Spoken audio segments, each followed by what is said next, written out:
After examining a strange satellite dish, you wake up in a completely different place, wearing a hospital gown. This strange place looks like a pre-war research facility. However, you have no memory of walking there, and as you explore the tower you woke up in, there seems to be no other signs of life. Eventually, as you pass through another set of doors, you encounter a strange robot who says to you, "I thought I heard the pacification field kick in.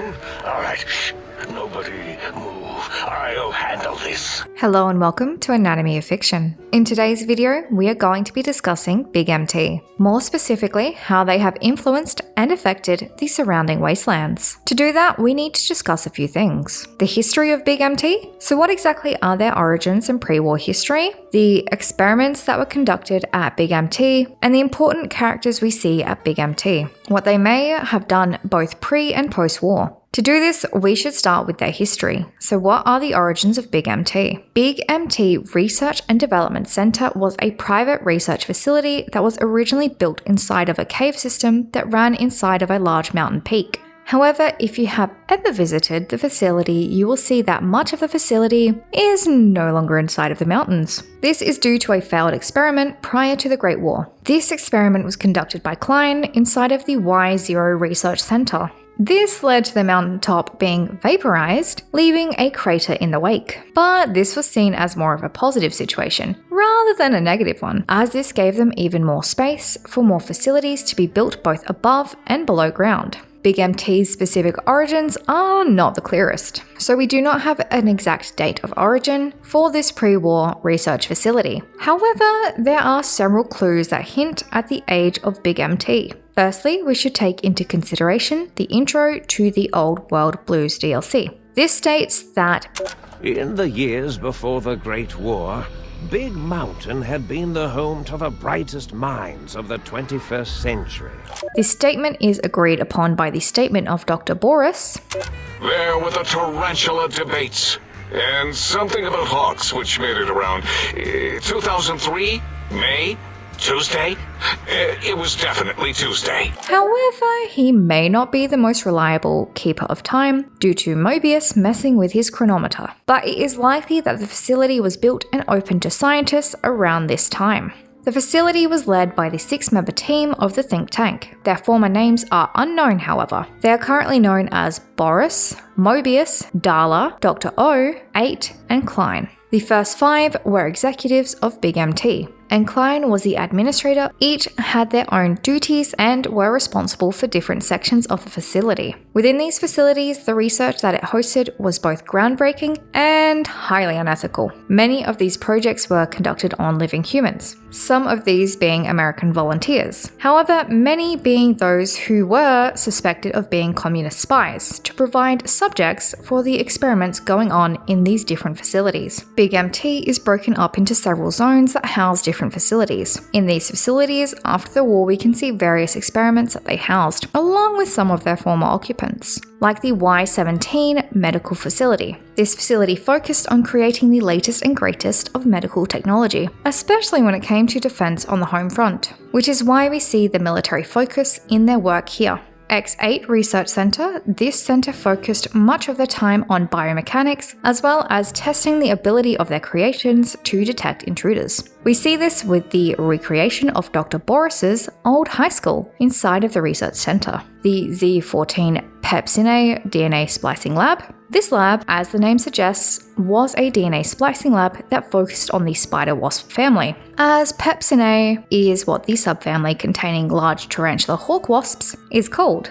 Z9 Crotalis DNA Preservation Lab. Like with the previous lab, the name of this lab does actually relate to the creature they were experimenting on here. Crotalis is the genus name for rattlesnakes, based on the name of the lab and some of the conversation with Dr. Boris. To preserve coyote. No, wait. The snake DNA was important because the snakes with the rattles were dying out and... This suggests that the lab's purpose was to find a way to preserve rattlesnake DNA, to prevent the extinction of rattlesnakes. Although there is also the suggestion that Dr. Callis would cause their creation, through daring Dr. Boris to create them. Now moving to the X-22 Botanical Garden. This facility prior to the war focused on research surrounding enhanced plant growth and how this could be applied within the military. This is where we would see the creation of several things, including a fungus that would attempt to solve pest issues. We also have the Little Yangtze Camp. Little Yangtze back in the day was a camp that under the Executive Order 99066 was used to house all Chinese and Chinese American citizens that were rounded up across the United States. This was as a response to the Sino-American War. The camp itself was no luxurious place. The people there were forced to do hard labor when they were not being subjected to experiments. These prisoners were abandoned at the site after the bombs had been dropped, leading to the Gaulified prisoners to become insane and aggressive to those who came nearby. Now that we know a little about the origins of Big MT, what were some of the experiments in the Big MT research facility? Big MT as a research center worked with both government and non-government clients to create many of the technological advancements. These were throughout several different scientific fields as well as various defense advances. An example of one of these advances that we see throughout the first and second Fallout games along with Fallout New Vegas is the Autodoc. Not to be confused with Medtech's version of this, the Symptomatic. The Autodoc, even before the war, was an assistant to medical professionals throughout the United States, being able to replicate substances, repair crippled limbs, and even perform surgeries. The extra functions, of course, will depend on the model, with the stationary models providing the ability to synthesize placebos for chem addicts, this being found in various locations like the Enclave Oil Rig, the Vault City Courtyard Clinic, and even in the stables. Another medical experiment we would see coming out of Big MT, more specifically the Y-17 medical facility, would be their Y-17 trauma override harnesses. These harnesses you do not encounter elsewhere. But why? Because they were a little buggy, to say the least. These harnesses were a full body suit. They were designed to rescue injured soldiers by taking over any motor functions and walking them back to their predefined base. This sounds great in theory. However, they were mildly terrible in practice. If this suit had no predefined home base, it would just wander around. And these suits were not able to identify when their occupier was no longer living. So they had a tendency to walk a deceased person around. But hey, sometimes a bug can be a feature, right? Because these suits could technically just retrieve the dead from the enemy camp. Well, considering when there was no person to essentially control the suit was unable to determine the friend from the foe. So it had a slight tendency to participate in some friendly fire, and the suit was also not able to be shut down. So wandering aggressive corpse transport is what these suits became. Wandering around just aiming to kill. If we look at the X8 facility, we also see some interesting creations coming from this facility. These include the cyberdogs we see throughout the Big MT. These creatures come in a few different models. The civilian cyberdog, which we see in the companion Rex. This, interestingly enough, is the only version of this kind of cyberdog. There is also the military cyberdogs and the police cyberdogs. The main difference between these two is that the police cyberdog is slightly weaker, and the metal is painted black and white rather than camo print. These dogs have cybernetic augmentations and enhancements that make them physically superior to normal dogs, and they also outlive them. But don't worry, these would not be the only experiments created from living creatures by Big MT. No, there would actually be several others, including the Cazadors, which were created over in the Z14 Pepsine DNA splicing lab. Based on the Cazadors being created from the tarantula hawk wasp DNA, there are some interesting observations to be made. These wasps, the adults, are normally not the carnivorous type. They actually feed on nectar. However, the little larvae do eat spider meat, if you could even call it that. What is interesting about this is how the venom works. It is a paralyzing agent rather than a regular venom that kills. So based on this, shouldn't the Cazador venom work in a similar manner? Rather than dying, you are paralyzed for the "hey kids, I bought takeout" wasp equivalent of this thing. But their venom gives poison damage instead. The tarantula hawk wasp is actually native to the nearby Sonoran Desert, which makes these creatures one of the more interesting inventions by the Big MT. The Cazadors are not the only experiment to be created by genetic splicing. No, we also see the creation of the Night Stalkers. These creatures are hybrids that come from a combination of rattlesnake and coyote DNA, making them an interesting combination of both creatures. These creatures lay eggs, like their snake counterpart, but they also raise their young, like the coyote half of their DNA.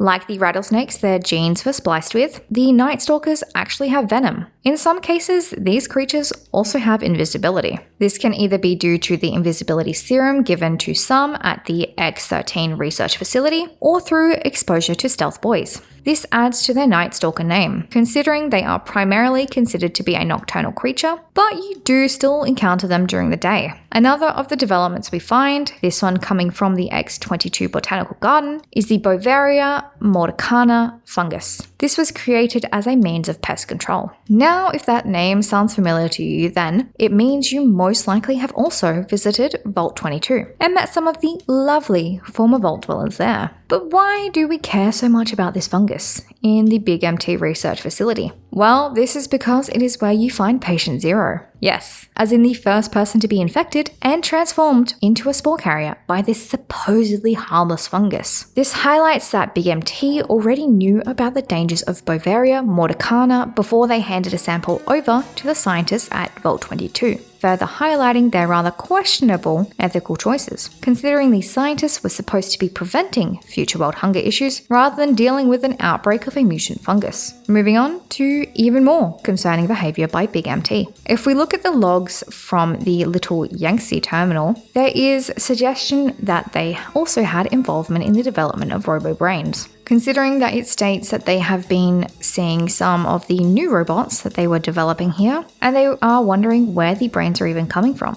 This was in response to one of the camp prisoners coming forward about others being snatched in the middle of the night. Considering that robo-brains, unlike other robots in the Fallout universe, use human brains rather than computer parts as processors, it suggests that Yangtze prisoners were being used as a source of parts for these experiments. There is also another experiment that we see when it comes to the members of Little Yangtze, who have now been ghoulified. Unlike other creatures of Big MT who roam somewhat free within the compound, these camp members are bound to the camp, but if you examine them closely without getting attacked, you will notice collar around their necks. These are known as total pacification collars. These were used to prevent the prisoners from escaping from their little camp, as previously the camp had had many escape attempts, with at least 2 former members being successful in this. If you played the Sierra Madre DLC, you will see these collars being used to control the participants in this DLC. With the Big MT experiments, you can see several potentially successful experiments that are around both in the Mojave but also in other locations within the Fallout universe. Big MT caused several aggressive creatures that have escaped the confines of the Big MT facility, like the Cazadors and the Night Stalkers. However, they did also create some positive technology, including the autodocs, these only being found on the west coast side of the Wastelands.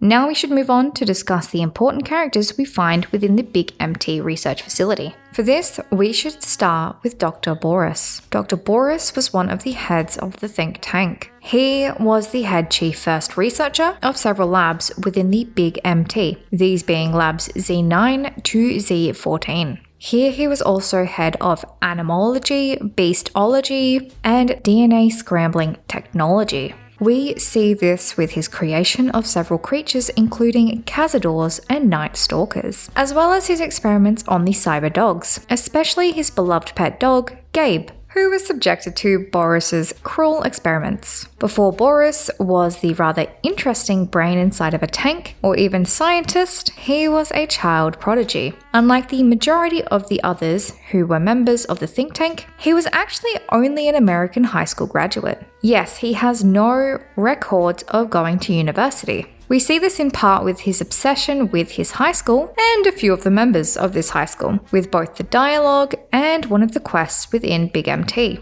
And when I would talk to him about Betsy, and how Marcus would beat on me and call me Smarty's sissy pats, he'd just sit there, head on my knee. Boris was obsessed with his former high school crush, Betsy Bright, and his high school bully, Richie Marcus, which is why we see the testing of this stealth suit featuring his reimagined high school. Moving on to Dr. Darla. Darla, before they were Darla, was the first head chief researcher of mineralogy at Big MT. Darla was no one-trick pony, having 211 doctorates across many fields from mineralogy to medical sciences, including some sciences that did not exist. Yes, this is Darla's self-made backstory. using these in part to explain away her obsession. Dr. Darla claims to be the head researcher on humanology and lobotomites, which she has made her own observations on. She calls these creatures skinvelopes instead. The lobotomites being created in a similar fashion to the experiments on the Courier.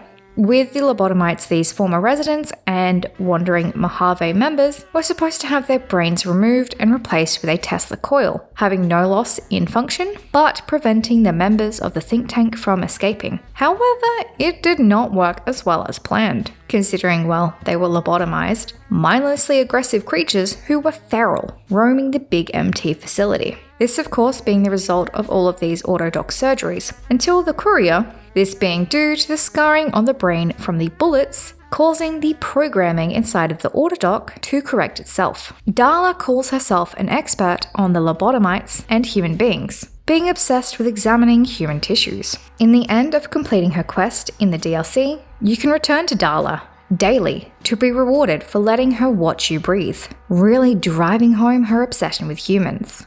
If you're ready, let me radar scan you. Slowly. Ooh. Ooh. Purple, purple, ooh. Bloop, bloop, bloop. Purple. Ba, ba, bloop. Ba, ba, bloop. Ba, ba, bloop.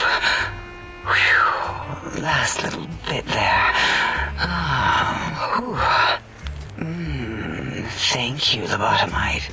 Please, you must come back for further study when I've had a rest. I'm a little sensitive right now. On to Dr. O, or as he prefers, Dr. Zero. His specialty was both the construction and the deconstruction of robots. Along with this came an immense hatred for Robco Industries and Robert House. His attempt to mock Mr. House, specifically Mr. House's Securitrons, can be seen in the miniature one that you see in the sink, this being Muggy. Yes, the mug-obsessed little robot was actually built to mock Robco Industries. He, however, is much more advanced than the Securitrons he was based off of. He, unlike the Securitrons, is completely aware of his obsessions, and also his inability to stop them. He also deeply resents Dr. Zero for his own creation, considering he is unable to serve his own purpose. Considering that Dr. Zero's only evident creation is Muggy, a neurotic dish robot, it could be considered that he may not be the most competent when it comes to the field of robotics. This is partially why he is obsessed with being called